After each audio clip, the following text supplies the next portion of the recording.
तो last class में तुम लोगों को होमवर्क के लिए दिया था एक्सरसाइज 5.1। तो बताइए भी 5.1 के अंदर किसी को कोई भी डाउट है तो बोलो बेटा। No sir. सर ये क्वेश्चन नंबर 3 में डाउट। ओके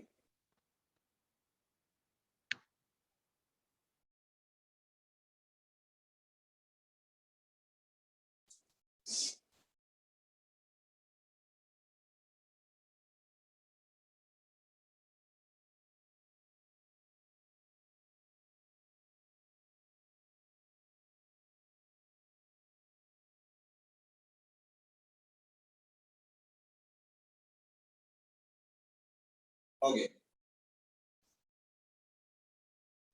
चलिए भी तो अपन देख लेते हैं question number 3 5.1 question number 3।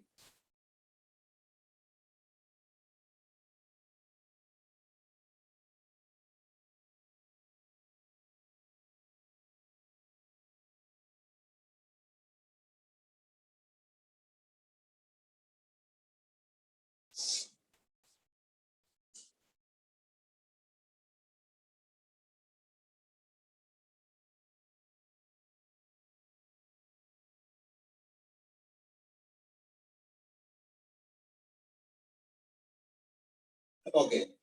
Consider two postulates given below.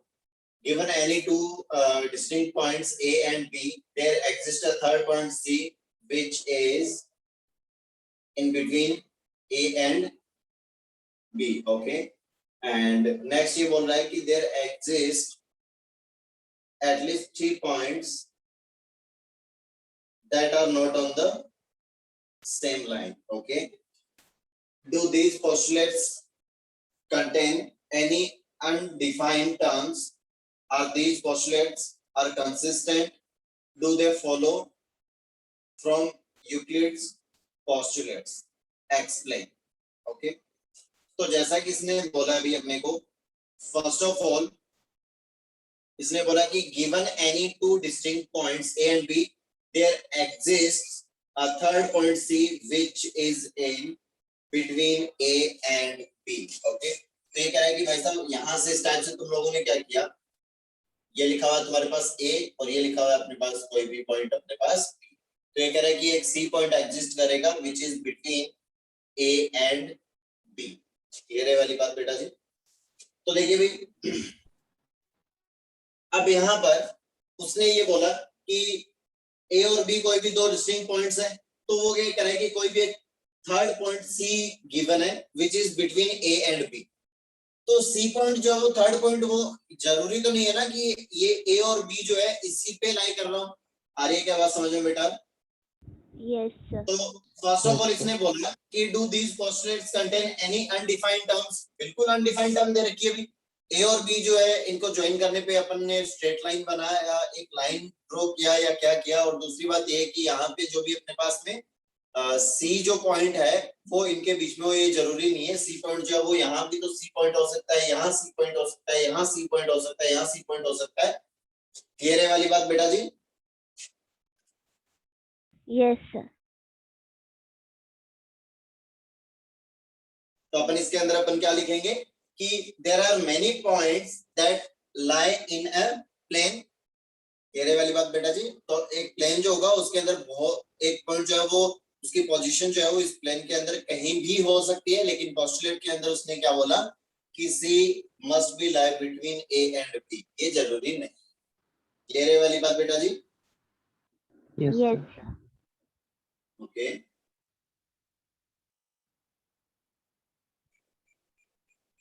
तो अपन इसके अंदर बोल देंगे कि भाई साहब इसके अंदर ये इंफॉर्मेशन नहीं दी हुई है कि सी पॉइंट जो है या ये वाले जो ए और बी ये जो दोनों पॉइंट है ये सेम प्लेन में है या नहीं है। पता चला ए और बी इस वाले प्लेन में दे, और सी पॉइंट जो है इस प्लेन में ही नहीं है, कहीं बाहर हो रहा है, यहाँ की हो रहा है, यहाँ हो रहा है, यहाँ हो रहा है, यहाँ हो रहा है, यहाँ हो रहा है, कहीं भी हो सकता था ना।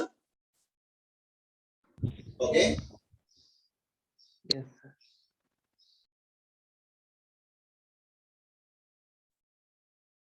ओके उसके बाद सेकंड ये कह रहा है कि are these postulates are consistent.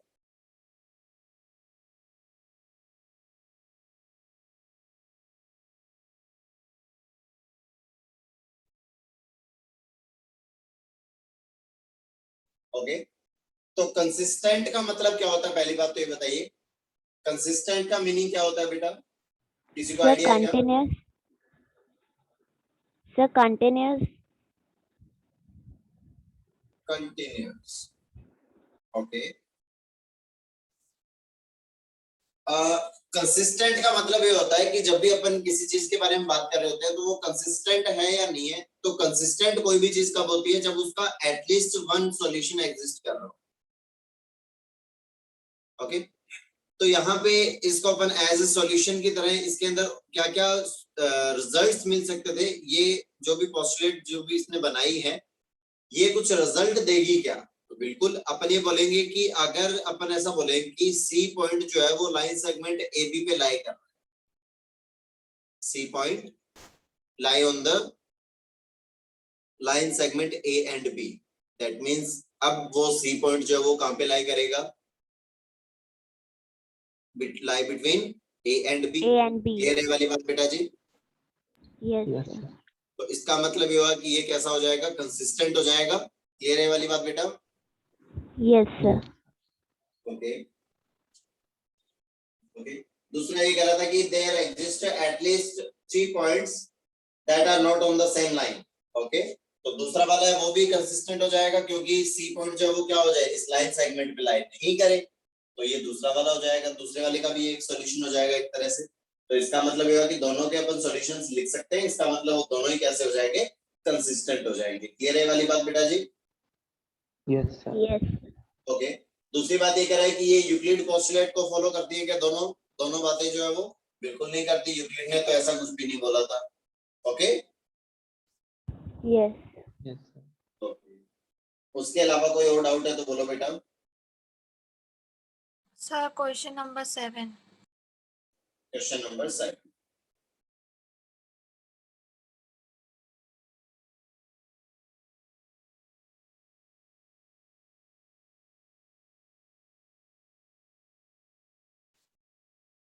Okay चलते हैं क्वेश्चन नंबर 7 पे। क्वेश्चन नंबर 7 के अंदर अपने पास में गिवन है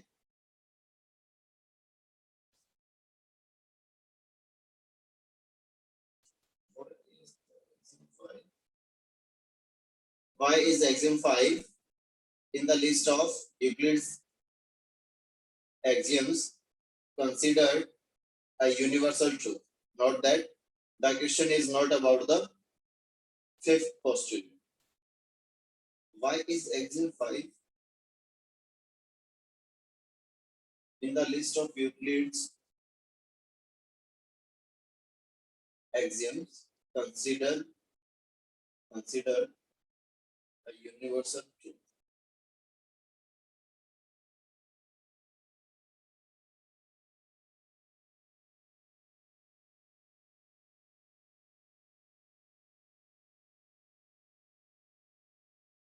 Okay.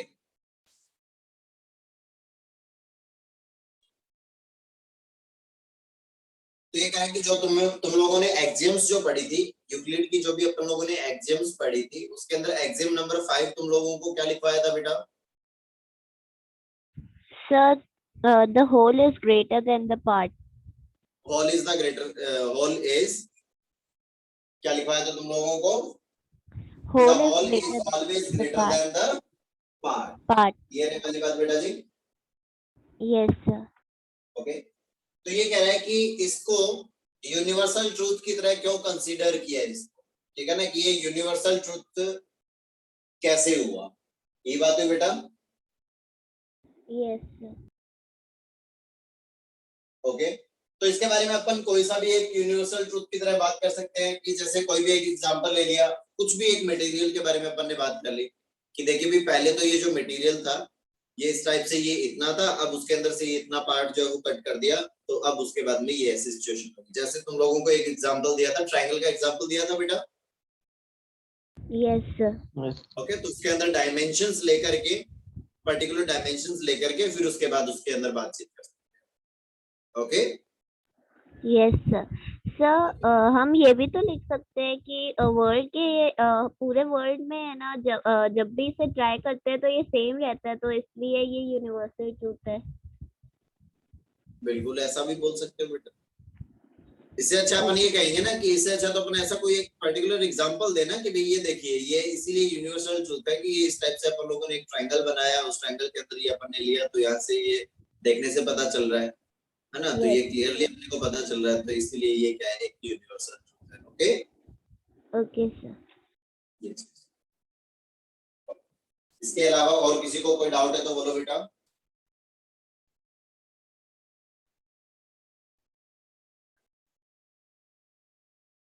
No sir.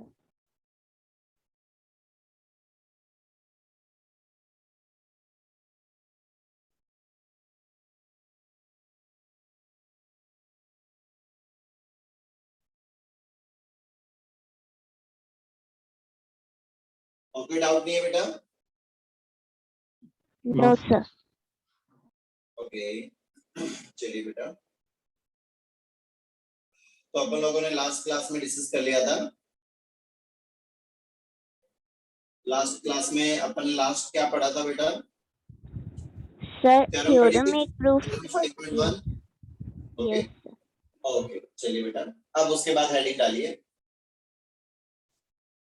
Equivalent versions of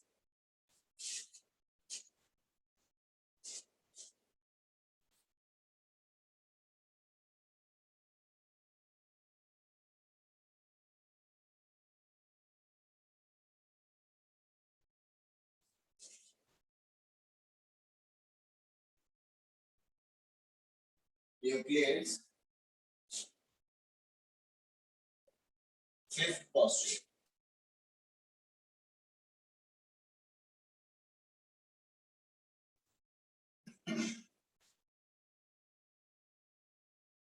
okay, तो ये कह रहा है कि equivalent versions of Euclid fifth postulate.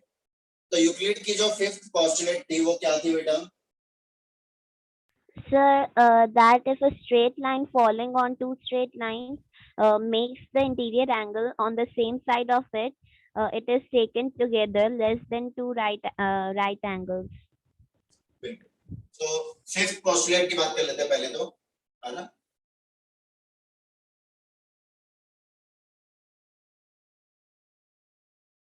Fifth postulate अपना ये था कि कोई भी अगर अपने पास में दो लाइंस दे रखी हैं, उसको एक कोई भी लाइन कट करके जा रही है ना, तो ये जो भी लाइन इंटरसेक्ट करके जा रही है, तो यहाँ पे दो एंगल्स बनेंगे जिनका सम क्या हो रहा होगा, या तो एंगल्स ये वाले बनेंगे, More than 90 degrees. ओके, और या फिर एंगल्स ये वाले बनेंगे।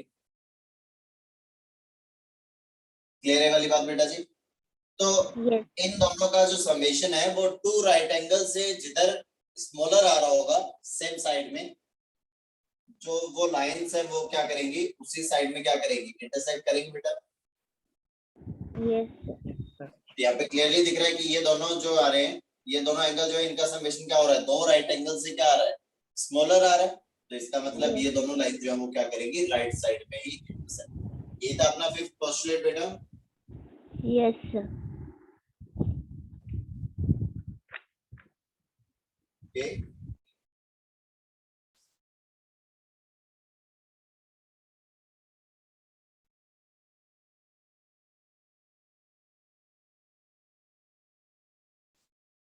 ओके, चलिए भी, तो इस वाले रिजल्ट को, ये जो भी रिजल्ट था फिफ्थ पोस्टुलेट थी, जैसे लोगों को उसने इक्विलिब्रियम ने बताया कि इस टाइप से ये सिचुएशन होती है, और ये 100% मैं प्रूव कर चुका हूँ। बहुत से एग्जांपल्स, जितने भी पॉसिबल एग्जांपल्स थे वो सारे के सारे एग्जांपल्स मैंने लिए, और फिर उसके बाद मैंने कंक्लूड किया कि ऐसा ही होता है 100%। ठीक है ना।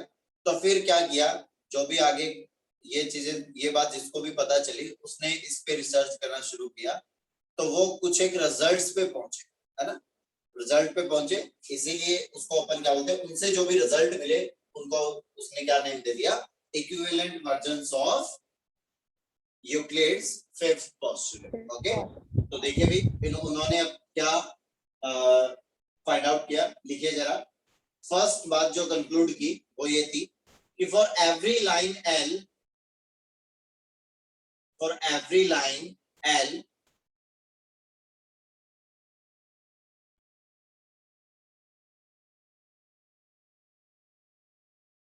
for every line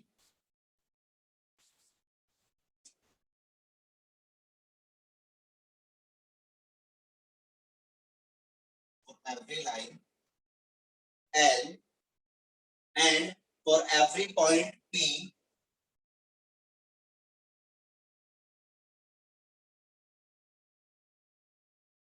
for every point P, not lying on L,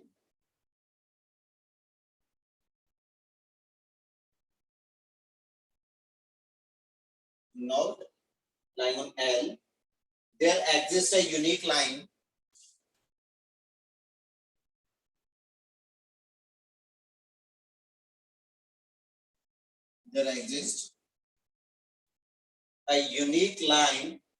M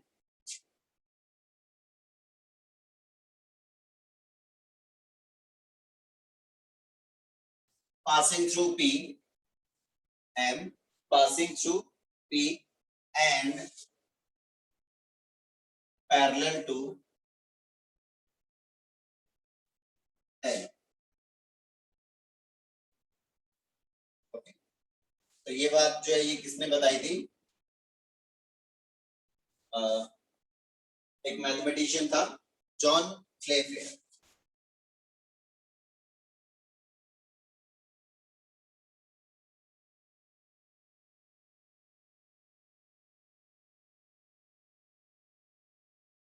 Scottish mathematician था ये बंदा।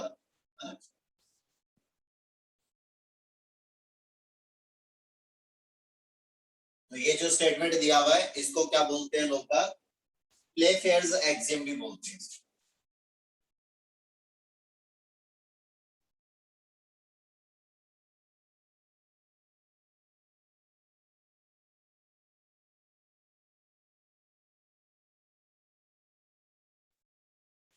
क्लियर है बेटा? Yes, sir. ओके।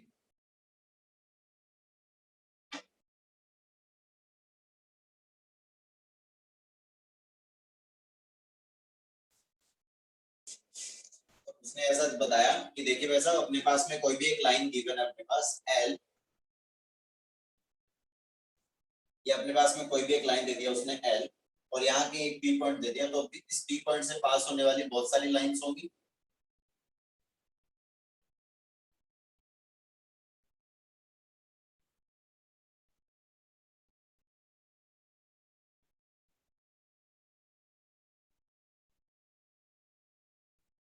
ये हो गया अपना P पॉइंट। तो ये जो लाइन L है, इस L लाइन पे ये P पॉइंट जो है वो क्या है, इस L लाइन पे एग्जिस्ट नहीं कर रहा है, कहीं और है।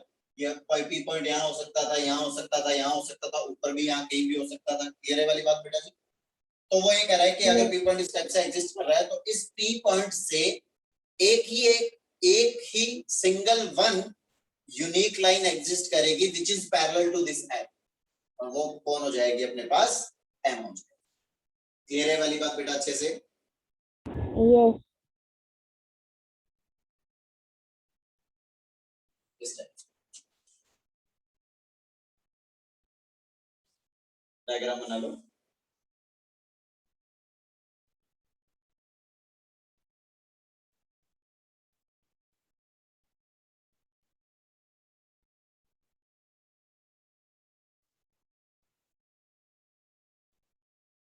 Sir, done. ओके। ये जो भी स्टेटमेंट है, इस स्टेटमेंट को एक दूसरे तरीके से भी अपन लिख सकते हैं, और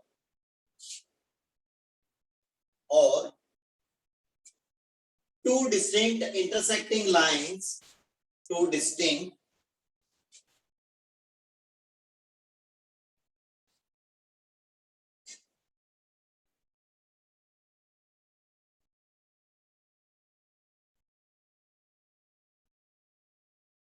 cannot be parallel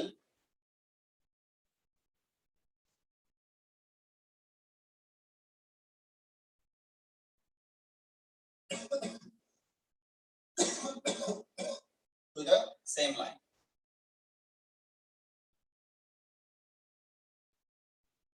क्योंकि दो इंटरसेक्टिंग लाइंस हैं अपने पास मान लो ये दो इंटरसेक्टिंग लाइंस है, तो ये दोनों लाइनें जो है वो किसी भी एक सेम लाइन के पैरेलल नहीं हो सकती। क्लियर है वाली बात बेटा जी? हाँ, इनमें से कोई एक जो है वो क्या हो सकती है, किसी एक लाइन के पैरेलल हो सकती है, लेकिन दोनों अगर दो लाइनें वो एक दूसरे को इंटरसेक्ट कर रही है तो फिर अपन 100% श्योर होंगे इस बात को लेकर के कि दोनों लाइनें जो है वो किसी सेम लाइन के पैरेलल नहीं। क्लियर है वाली बात बेटा जी? इसका मतलब ये हुआ कि एक यूनिक लाइन ही एग्जिस्ट कर पाएगा इस इंटरसेक्शन पॉइंट से पास होने वाला, which is parallel to some given line. Okay, yes.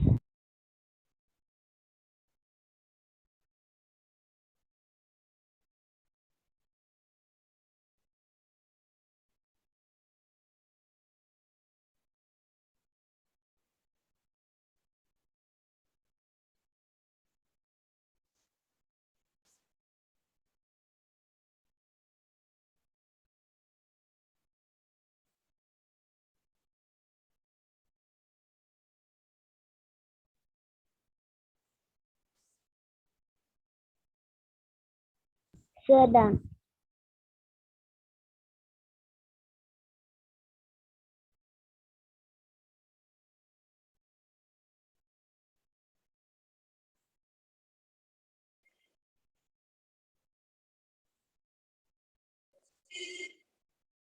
Okay बेटा ये Yes, sir.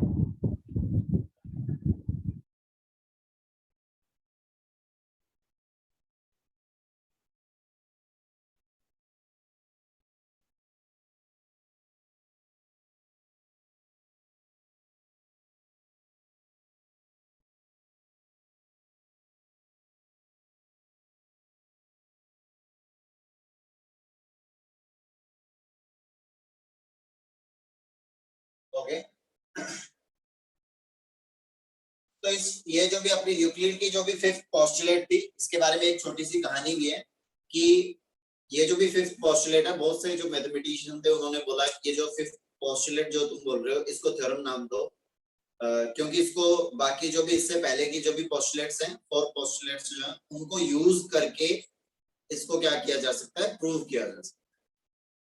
क्लियर है वाली बात बेटा जी? तो सब लोग लगे उसको प्रूव करने के लिए, ठीक है ना? तो सबने ट्राई किया, तो हर बार कोई भी बंदा जो ट्राई करता वो फेल हो जाता, तो वो प्रूव नहीं कर पाता। लेकिन जैसे जैसे उन लोगों ने ऐसे प्रूव करते गए तो उनको क्या मिलते गए, अलग अलग बहुत अच्छे वाले रिजल्ट्स मिलते गए, जिससे मैथ्स के अंदर काफी इजी हो गई, अपने समझने के लिए जो चीजें वो काफी इजी, ठीक है ना? जैसे ये जो था प्लेफेयर नाम का ये जो बंदा था, ये भी क्या कर रहा था, उसके साथ खेल रहा था बैठा हुआ, बैठे बैठे कि यार ठीक है फिफ्थ पोस्टुलेट को प्रूव करना है और उसको थ्योरम बनाना है, तो वो उस बंदे को ये वाला रिजल्ट मिला, ठीक है ना? तो ऐसे बहुत से बंदे थे जिन्होंने इसको प्रूव करने की कोशिश की और उनसे उनको क्या मिले, अलग अलग क्या मिले उनको, रिजल्ट्स मिले। Okay Yes, sir. ओके।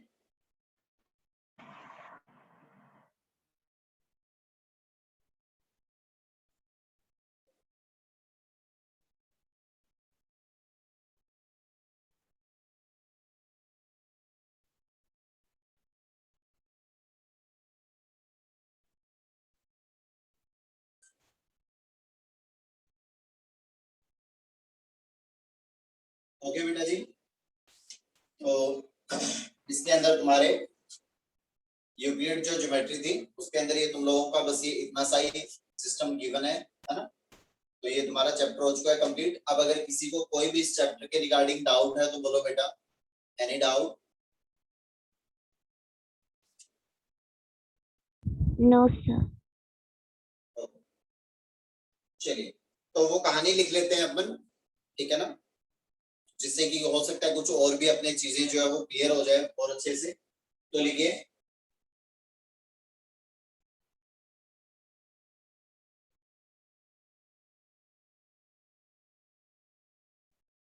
लिखिए, Euclid Euclid did not require Euclid did not require his fifth postulate. Euclid did not require his fifth postulate to to prove his first 28 theorems. Euclid ने इसके बाद आगे ये जो postulates थी axioms के बारे में बताया उसने, फिर उसके बाद उसने थ्योरम्स के बारे में बताया। तो उसने जो स्टार्टिंग की जो 28 थ्योरम्स जो फाइंड आउट की थी, है ना, उसके अंदर उसने फिफ्थ पोस्टुलेट को यूज नहीं किया था, है ना।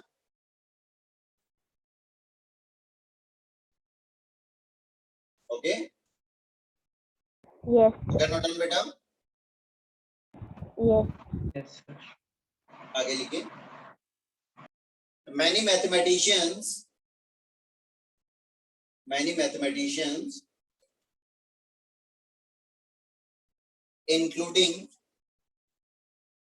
including Euclid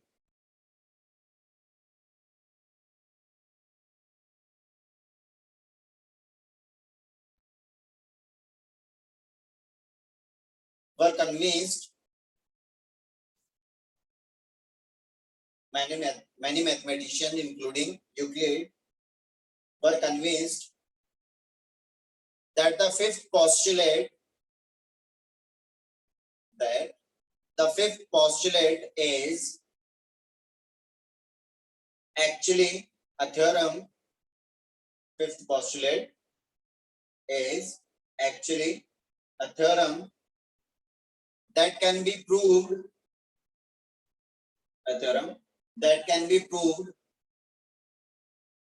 using the first four postulates.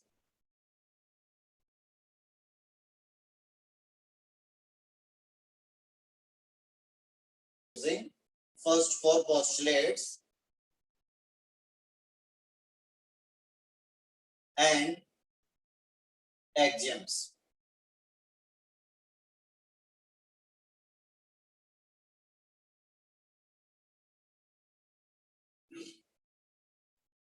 आगे लिखिए। all attempts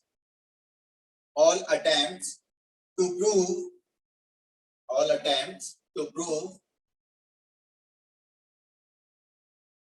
fifth postulate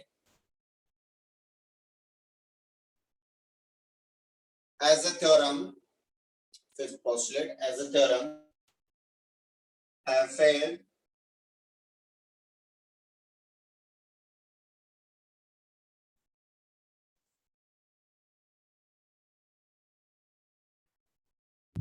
So all attempts to prove fifth postulate, उसके बाद all attempts to prove the fifth postulate as a theorem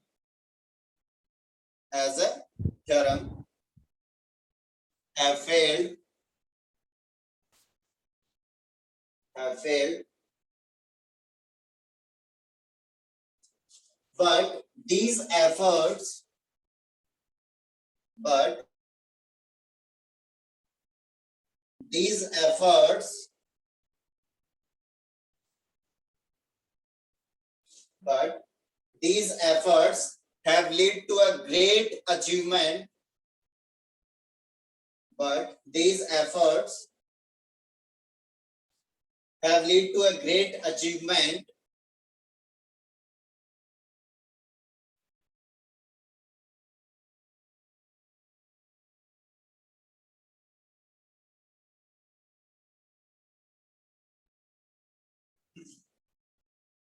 but these efforts have led to a great achievement, for geometry,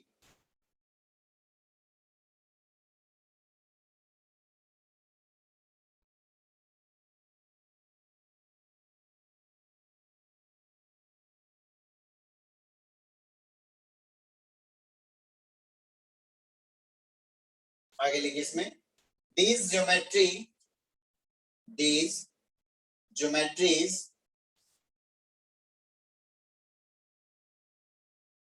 geometries are quite different from Euclid geometry.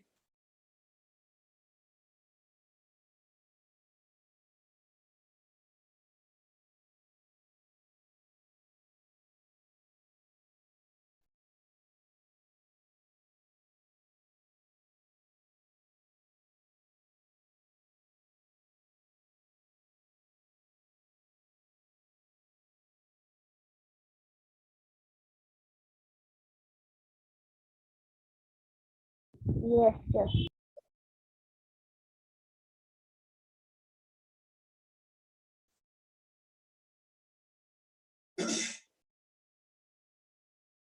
They are called non-Euclidean geometries. उसको prove करने पे जो भी उनको results मिले, जो भी उनको अचीवमेंट्स मिले, जो भी उनको स्टेटमेंट्स मिले, उन सबको उन्होंने क्या नाम दे दिया? Non Euclidean geometries. Okay,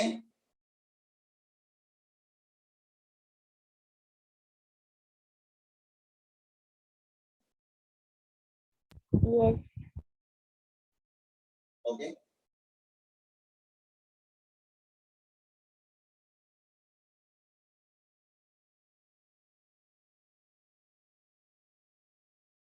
Okay. It is also known as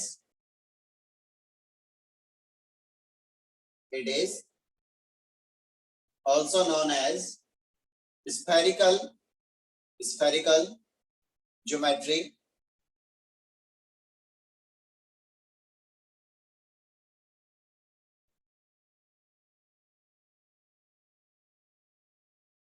Spherical geometry. आगे लिखिए इसमें. In spherical geometry, lines are not straight. In spherical geometry, lines are not straight.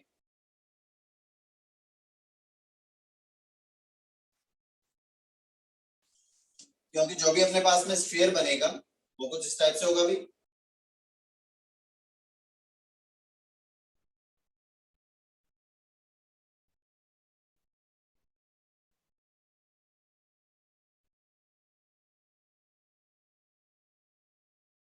Okay, ये इस टाइप से ऐसा लग रहा है कि बीच में से इस टाइप से कट किया हुआ है, तो जो भी लाइंस होंगी वो कुछ इस टाइप से आएंगी.